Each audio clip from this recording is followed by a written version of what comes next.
सही लक्ष्य का चयन ही सब कुछ नहीं है, आपको चलना भी होगा। महज लक्ष्य को चुन लेने से चीजें आसान नहीं होने वाली हैं। जितना बड़ा लक्ष्य होगा उतनी बड़ी मेहनत और उतनी बड़ी चाल आपकी होनी चाहिए। लगातार लंबे लंबे कदमों से चलकर अपने लक्ष्य की ओर जाना होगा।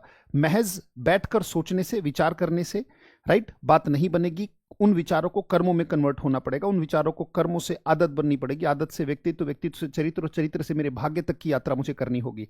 महज कई बार हम सोचते हैं कि मैंने बड़े लक्ष्य का चयन कर लिया है, सही लक्ष्य का चयन कर लिया है तो ये काफी है। ये बिल्कुल नहीं है।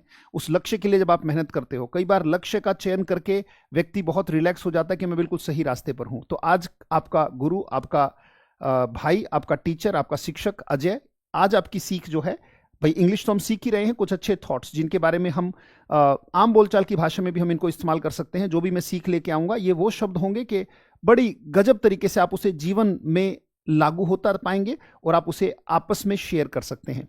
क्या even if you are on the right track, अगर आप सही रास्ते पर भी हैं, अगर आपने सही लक्ष्य का चयन किया है, अगर आपने जिंदगी में सोच लिया है कि कोई एग्जाम क्रैक करना है या कहीं पर मुझे पहुंचना है, अगर आप सही रास्ते पर भी हैं तो you will get run over, तो भी आपको क्या कर दिया जाएगा? कुचल दिया जाएगा। अगर आप सही रास्ते पर भी हैं, you will get run over. Run over का मतलब है कुचल देना, आपको कुचल दिया जाएगा। अब आप यहां पर आप कहोगे सर ये तो बड़ी उल्टी बात हो गई कि अगर मैं सही रास्ते पर हूं तो मुझे कुचल क्यों दिया जाएगा? If you just sit there, अगर आप बैठे ही रहेंगे, जब तक आप बैठे हो तब तक दूसरे लोग मेहनत कर रहे हैं, लोग आगे निकलेंगे डेफिनेटली। तो मुझे सिर्फ लक्ष्य का चयन नहीं करना है, उस लक्ष्य को भेदना भी है। कहते अगर आप सही ट्रैक पर भी हैं तो भी आपको कुचल दिया जाएगा if you just sit there. आप बैठते हैं और कल्पनाओं में खोए रहते हैं, कल्पनाओं में सोचते रहते हैं कि हो ये हो जाएगा तो वो हो जाएगा, ऐसा। वो कल्पनाएं छोड़कर काम करना होगा, लगातार चलना होगा, लगातार चरैवेति, चरैवेति का नियम मुझ पर लागू होना चाहिए।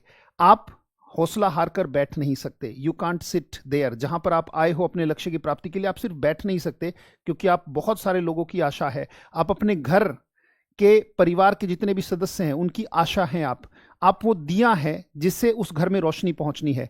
तो अपने दिए में लगातार अपने परिश्रम का, पुरुषार्थ का, मेहनत का लगातार वो तेल खत्म नहीं होना चाहिए। लगातार चलते रहना है, लगातार जलते रहना है। जैसे इंग्लिश में वो कहावत भी है कि बर्न द मिडनाइट ऑयल। अपने उस ऑयल को कभी खत्म नहीं होने देना है। और अगर कहीं पर मेरा लेश मात्र भी ऐसा होता है कि रुकने का मन होता है, तो याद रखिएगा बेटा, इस दुनिया की सबसे हसीन पंक्तियां हैं कि काम जारी है।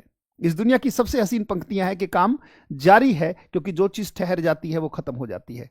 तो मुझे बढ़ना है और सड़ना नहीं है, तो मुझे लगातार काम करना होगा। इन्हीं को शब्दों को एक बार और रिवाइज करते हैं। Even if you are on the right track, अगर आप सही रास्ते पर भी हैं, you will get run over, आपको कुचल दिया जाएगा। If you just sit there, तो बैठे ना रहें, लगातार काम करते रहें। बिल्कुल भी ऐसा नहीं करना है कि बैठे बैठे वेजिटेट कर रहे हैं, बस टाइम पास कर रहे हैं। टाइम इज किलिंग यू, इस make the most of your time. जो प्रेशियस टाइम है, सिर्फ बैठे ना रहें। आपने जो लक्ष्य चुना है उसे भेदने के लिए लगातार मेहनत करते रहें। थकना नहीं है, रुकना नहीं है, चरैवेति चरैवेति चलते रहना है। लगातार अपने ऊपर काम करना है। इन्हीं शब्दों के साथ आपका कोच, आपका गुरु, आपका भाई आपसे अलविदा लेता है। मिलेंगे आपसे अगली किसी सीख के साथ। आज की सीख थी चलते रहना है, क्योंकि सही लक्ष्य का सिर्फ चयन काफी नहीं है, मुझे चलना भी होगा और उस लक्ष्य को भेदना होगा। इन्हीं शब्दों के साथ बहुत बहुत धन्यवाद। Thank you.